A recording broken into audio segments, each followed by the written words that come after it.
Hello again! Welcome back to my channel. For today's video, ang ibabahagi ko naman sa inyo ay tungkol sa paglagay ng video or yung content natin sa loob mismo ng cellphone. May nagtanong po kasi sa akin kung paano daw yun gawin. Na gaya nito, kung makikita nyo guys, ayan. Ayan siya. Ganyan. So, yan po ang ituturo ko sa inyo step by step kung paano nga yan gagawin. Kaya kung bago ka pa lang sa aking channel at gusto mo yung mga ganitong tutorial, pakiclick naman ang subscribe button at hit mo na rin ang notification bell para lagi kang updated sa susunod ko pang mga video. So, hindi na natin patatagalin guys. Mag-i-start na tayo after ng intro.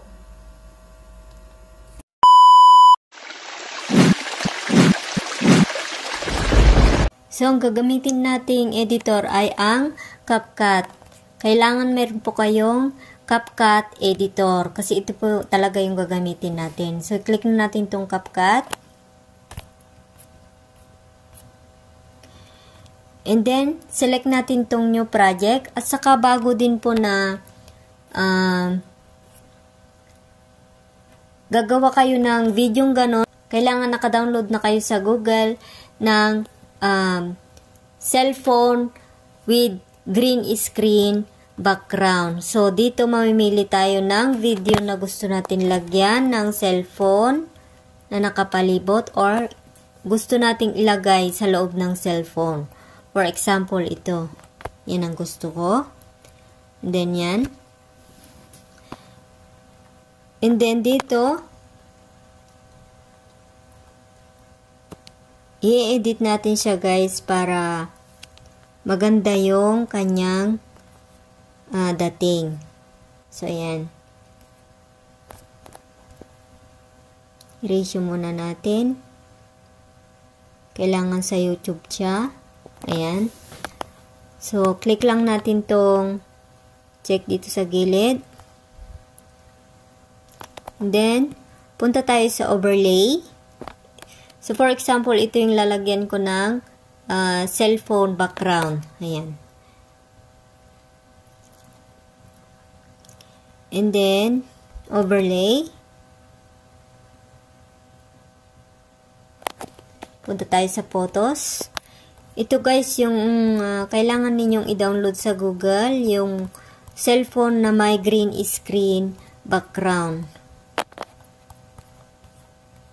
Ito siya guys, itong dalawang to. Nasa sa inyo guys kung ano yung gusto ninyong i-download. Basta may green screen po sa loob niya. Ayan. Click natin itong. Pero sa akin, ang ginagamit ko is ito. Yung nasa loob lang niya yung green. So, click lang natin itong add. So, dito, tanong nyo siguro kung paano aalisin yung green screen sa loob ng cellphone. Aalisin natin yan guys para maipalit doon sa video natin. So, anong gagawin natin? Hanapin lang natin yung cut out. Kung makikita nyo itong cut out dito sa baba, yan, click natin.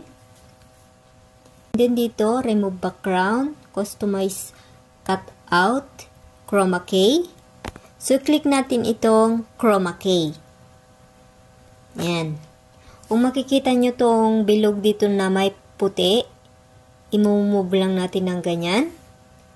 So, ganyan na yung kulay niya. And then, kung makikita nyo itong, kasi itong puti dito sa gitna niya, yan yung color picker. Pinipik niya yung color ng nasa loob. Kaya, kailangan na galawin natin. And then, click natin itong intensity. Ayan. And then, i-adjust lang natin to. Kung makikita nyo guys, ayan, pumalit na yung video ko. So, palakihin lang natin ng ganito. Ayan. Para sumakto doon sa video natin. Ayan. At, kontrolin mo din yung video mo. Kung gaano siya kalaki. So, ayan. O, diba? And then, kailangan na i-adjust mo to hanggang matapos ang video mo. O, yan. O, diba? O, ganyan lang po siya kadali, guys. And then, after that, pwede na ninyong i-save. Kung makikita nyo tong arrow dito sa taas, yan lang po ang pipindutin nyo at mapupunta na yan sa inyong gallery with a cellphone. Ayan. So, ganyan lang po siya kadali. Maraming salamat. Sana nagustuhan nyo at sana nakatulong. Please like and share.